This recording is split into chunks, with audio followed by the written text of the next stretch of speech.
আসসালামু আলাইকুম everyone, welcome to my new YouTube channel Maryam's mom ব্লগে। আশা করি সবাই ভালো আছেন। আমি আলহামদুলিল্লাহ ভালো আছি। তো সবাইকে পহেলা নববর্ষের শুভেচ্ছা। আজকে বছরের প্রথম দিন শুরু হয়েছে, আর এই যে দেখতে পাচ্ছেন বাচ্চাদের মনে কি যে আনন্দের জোয়ার বইছে, বোঝা বড় দায়। ওরা এত বেশি খুশি হয়েছে যে রং মিশিয়ে বোতলে ভরে একে অপরকে ছিটাচ্ছে আর কি লাফালাফি করছে। ওদেরকে দেখে মনে হচ্ছে যে আমরা এমন বয়সে এরকমই করেছি। আমরা এই বোতলে পানি নিয়ে একে অপরকে রং মাখিয়ে কি আনন্দটাই না করতাম এই সময়। আসলে আমরা ভাবতাম যে আজকে বছরের প্রথম দিন, আজকে যে এরকম করব পুরো বছরটাই এরকমই চলবে আমাদের, এটাই ভেবে এই আনন্দটা করতাম। আর এই বাচ্চারা ঠিক কী ভেবে আনন্দ করছে জানি না। আমি বাড়ির পেছনে আসতে দেখি বাচ্চারা এত পরিমাণে হই হুল্লোড় করছে। তো আমি ভাবলাম যে একটু ক্যামেরা অন করে সবাইকে দেখায় যে কার কার এলাকার বাচ্চারা এরকম করছে। তো অবশ্যই সবাই কমেন্ট বক্সে জানাবেন যে কার কার এলাকার বাচ্চারা এরকম করে। সেজন্য আমি ক্যামেরাটা ধরেছি, আর এই যে আমার দিকে ওরা আরও পানি ছড়াছড়ি শুরু করেছে। এত পরিমাণে খুশি ওরা যে আজকে মনে হচ্ছে ওদের ঈদের দিন।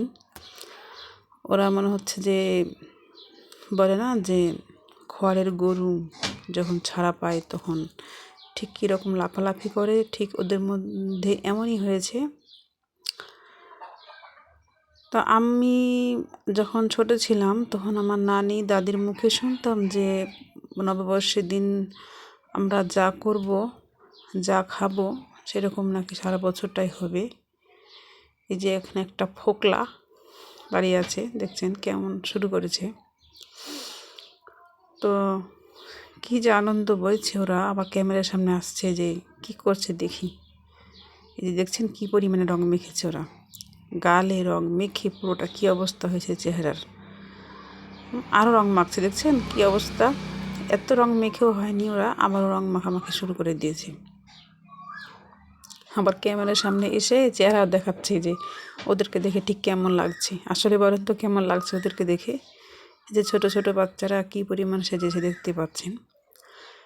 এত লাফালাফি করছে, চলে যাচ্ছে আমি আমার সেই ছোটোবেলার ভাবনাতে যে আমিও ঠিক এরকম ছিলাম। আসলে ওদেরকে দেখলেই ফেলে আসা দিনগুলো মনে পড়ে।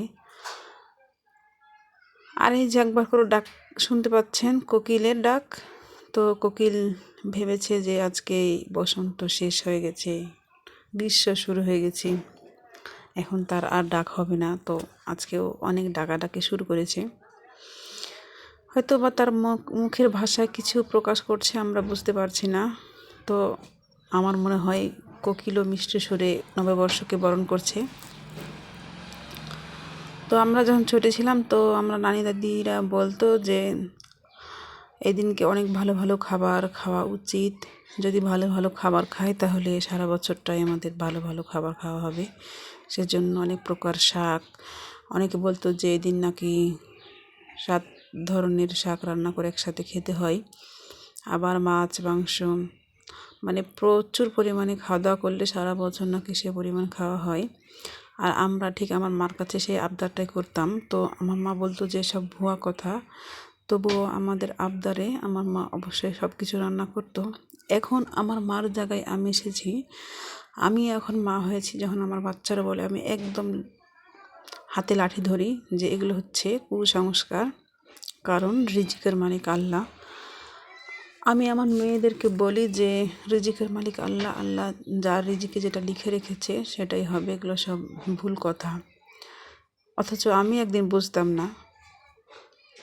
তো সেই জন্য আমি আজকে কোনো আয়োজন করিনি, আমার বাড়িতে যা ছিল আমার সেই আয়োজনে আজকে চলছে। আমি এই নববর্ষ উপলক্ষে কোনো কিছুই আনিনি, যা আমার ঘরে ছিল আমি আজকে ঘরে রান্নাই করব। মাছ ছিল ফ্রিজে, আর মাছগুলো বের করে নিয়েছি, কারণ এগুলো তো প্রতিদিনেরই খাবার। তো অনেকে আবার যে পান্তা ইলিশ খায়, ইলিশ মাছ কিনে দাম দিয়ে অনেক টাকা দাম, তারপরও তারা পান্তা ইলিশ কিনে খায়। আবার অনেক কেউ এই দিনে কোনো রেস্টুরেন্টে খেতে যাই, তারপরে অনেকে আবার পান্তা ইলিশের একটা ছোটোখাটো একটা আয়োজন করে, সেখানে সবাই খেতে যায়। তো আমরা আসলে গ্রামের মানুষ, আমরা এসব মানি না। এগুলো হচ্ছে কুসংস্কার, এগুলো ভাবাও ঠিক নয়, সেই জন্য আমরা ওসব মানি না। আগে ভাবতাম আর মার কাছে জেদ করে হলেও এসব আয়োজন করাতাম জোর করে, কিন্তু আমি করি না এসব। আমার মা আমাকে এতটা বোঝাতো না। আমার মা বলতো যে মেয়ে খেতে চাইছে, এখন খাওয়াবো, এটা হলো কথা। কিন্তু আমি বলি যে না, ওদের বায়না এই সময় রাখা ঠিক না, সব সময় ওদের বায়না রাখা ঠিক না, কারণ বেশি লাই দিয়ে মাথায় উঠে গেলে তো আবার নামানো মুশকিল হয়ে যাবে। তো আমি রান্না করব বড়ি। আপনারা কে কে বড়ি চিনেন? এগুলো হচ্ছে কলাইয়ের ডাল আর এই যে পাকা কুমড়ো দিয়ে বড়ি বানানো হয়েছে। তো আমি এই কুমড়োর বড়িগুলোকে মাছ দিয়ে রান্না করব, কারণ এগুলো কোনো এই যে নববর্ষ উপলক্ষে স্পেশাল কোনো খাবার না, যা ঘরে ছিল তাই রান্না করছি আমি। কারণ আমি এই যে বললাম যে কোনো নববর্ষ নিয়ে কোনো আয়োজনই নেই আমার, কারণ এগুলো করা যেহেতু ঠিক না, সেহেতু আমাদের যেগুলো বেঠিক কাজ সেগুলো করা একদমই উচিত নয়।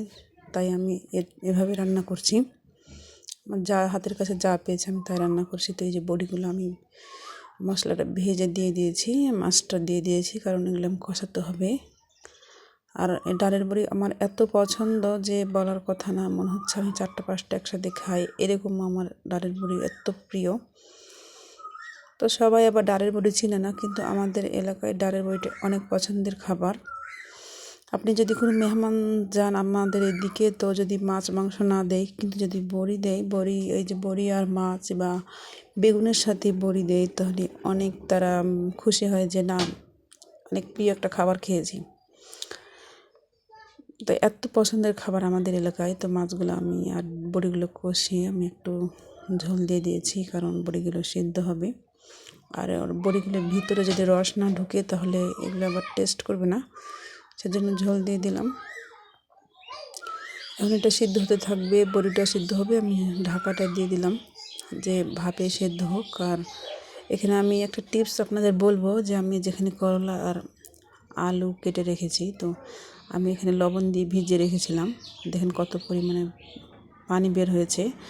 আসলে আপনি যদি এই করলা আলু বা শুধু আলু ভাজা করেন, তাহলে যদি আপনি লবণ মাখিয়ে কিছুক্ষণ ভিজিয়ে রাখেন, তাহলে ভাজাগুলো অনেক মচমচে হবে, তাহলে এগুলো ভেঙে যাবে না। আর আপনি যদি এমনিতেই ভিজানো ছাড়া ভাজি করেন, তাহলে একটু ভাজি বেশি হলে ভেঙে যাবার সম্ভাবনা থাকে। আর এটা একদম নো রিস্ক, আপনি কোনো রিস্ক নেবেন না। আপনি এই যে লবণ দিয়ে আমি মেখে রেখেছিলাম, এখন কচলে নিচ্ছি যাতে ভাজিটা অনেক সুন্দর হয়, অনেক স্টিকি হয়। সেই জন্য এখানে আমি ধুয়ে পরিষ্কার করে নিলাম, পানি ঝরিয়ে নিয়েছি, একটু পানি নেই এখানে। এগুলো আমি এখন ভেজে নেব, এত খেতে সুস্বাদু হয়।